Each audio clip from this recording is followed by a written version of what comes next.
மெய்யே உன் பொன்னடிகள் கண்டின்று வீடுற்றேன் உய்ய என் உள்ளத்துள் ஓங்காரமாய் நின்ற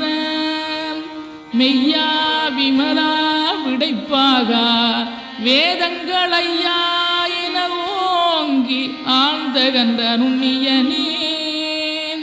வெய்யாய் தனியாய் இயமான நாம் விமலாம்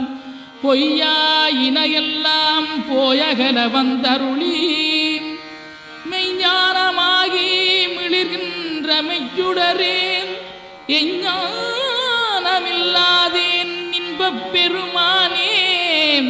அஞ்ஞானம் தன்னை அகல்விக்கும் நல்லறிவே ஆக்கமழகிருதி இல்லாய் அனைத்துலகும் ஆக்குவாய் காப்பாய் அளிப்பாய் அருள் தருவாய்.